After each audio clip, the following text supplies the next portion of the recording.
What's going on, guys? BriarRabbit here. Today, we're doing Weekend Update. This is the show where I talk about what's going on in my life, gaming or otherwise.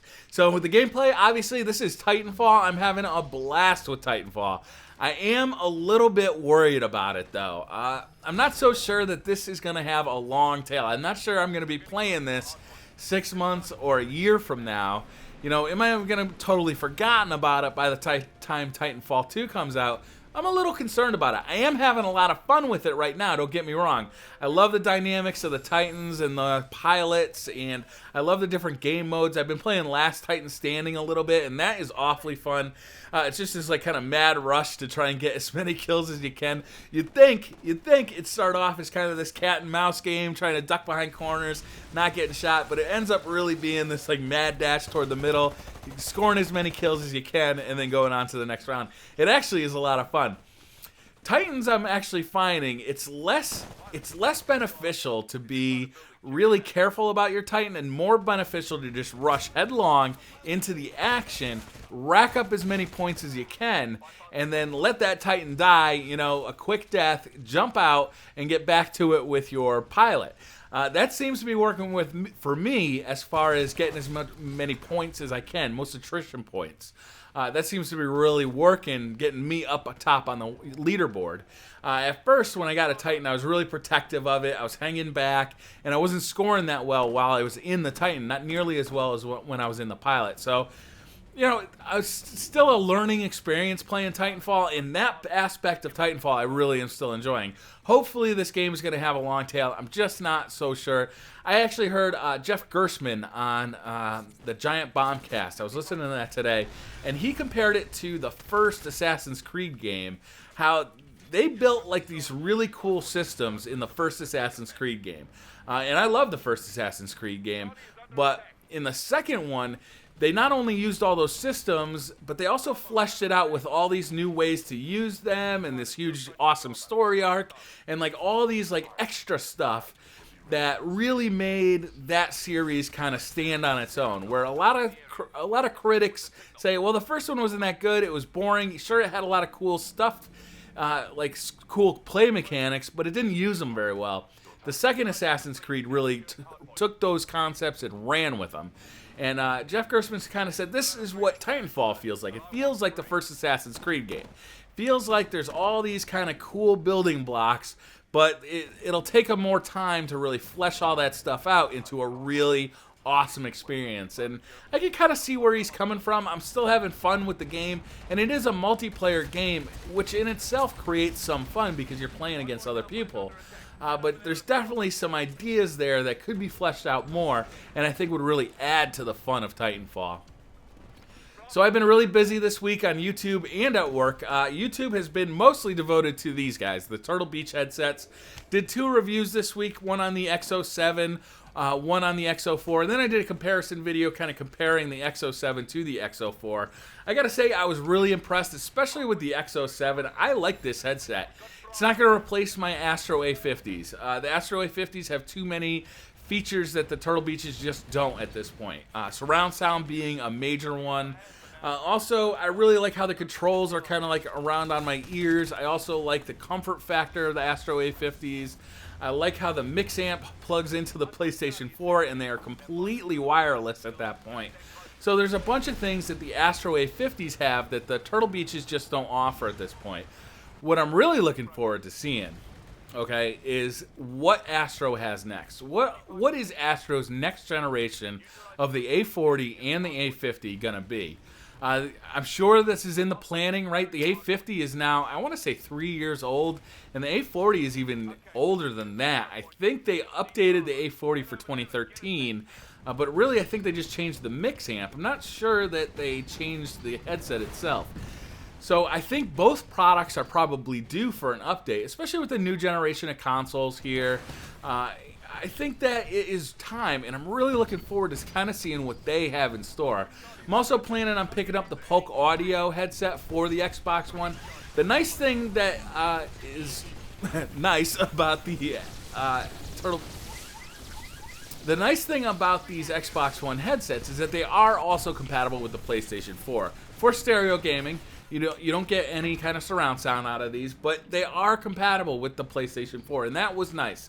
You just plug these guys into your DualShock 4, and you're ready to rock. So if you have an Xbox One and a PlayStation 4, these Turtle Beach XO series headsets will work with both, and since they include the headset adapter, you're good to go with both consoles right out of the box. That was a nice surprise right out of the box.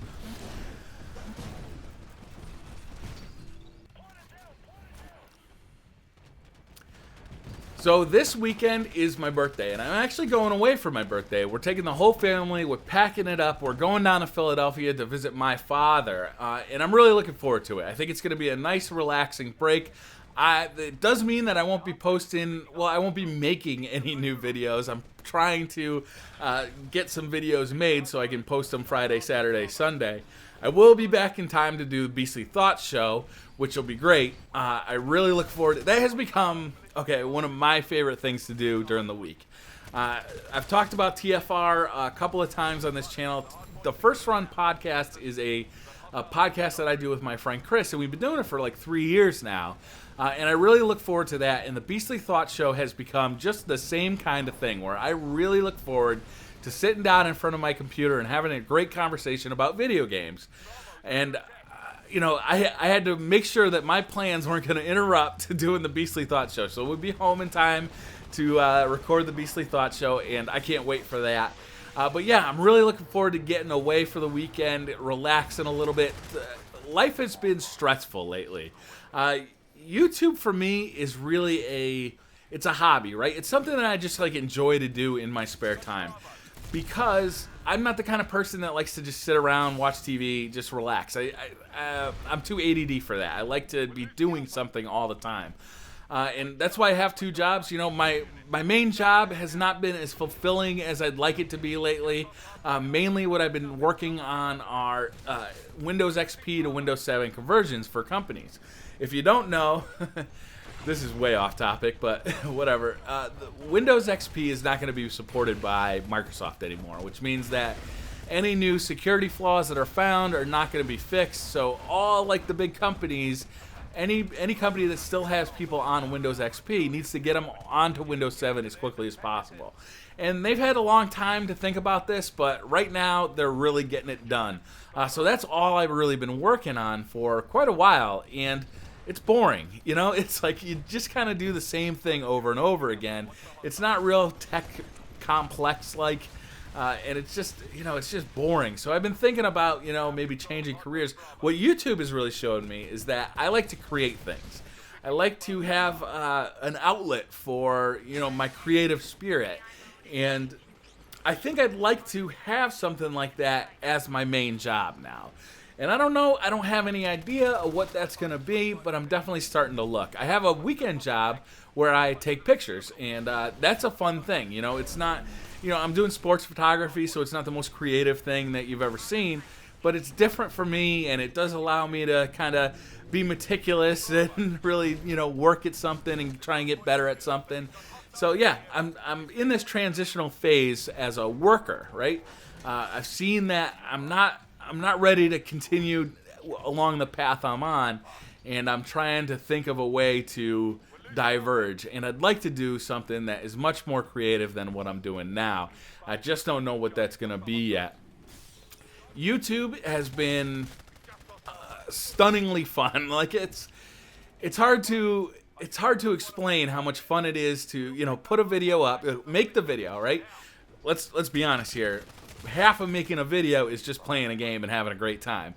The other half is talking about it, editing it, and posting it. That whole process I find to be a lot of fun. The next part is, seeing people's reaction to that. When you're a small channel, when you're, I don't know, let's say under 500 subs, and you really don't get many comments. If you get 1 or 2 comments a day, you kind of get excited about it. It's just really fun to kind of see how people are reacting to something that you made. And to do that on a daily basis is really fun. And when you get something, when you happen to hit on a topic that people really care about, then you get like this whole conversation started in the comment section. And I'm lucky because I think my channel is small enough that I still have kind of this positivity and like constructive nature to my comment section, and it's really fun for me to go in there. Now, in all honesty, I don't get into my comment section as much as I'd like to. A lot of the time that I spend making videos or playing the games to make videos, that's time I'm not in the comment section. And I do have a weekend job, and I do have a 40-hour-a-week job. So, I don't get in there. But when I do get in there, I spend a couple hours in there because, I try and answer just about everybody's comment and see what everybody's thinking. And it's really rewarding. And I don't know, it's just kind of created this separation, right? Is like, here's something that I really like doing. And here's something that I'm just kind of sick of.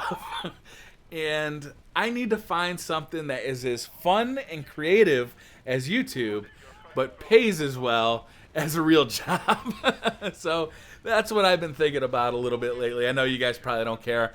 I'm really looking forward to my birthday. I'm really looking forward to the wedding. The wedding is really rapidly approaching. Jan has been a whirling dervish for about 2 weeks now. She has been absolutely killing it on the wedding stuff, planning, flowers and getting groomsmen and getting flower girls and getting everybody all coordinated, talking to DJs, talking to cake people, talking to the wedding coordinator, talking to the string quartet, like everybody. It's amazing how much work it takes. Jan has been absolutely killing it, and it's fun to watch. It's a stressful experience, though. I was telling Jan, I haven't had this much stress about something that I was spending money on since I bought a house, and I think that actually a wedding might be more stressful than buying a house.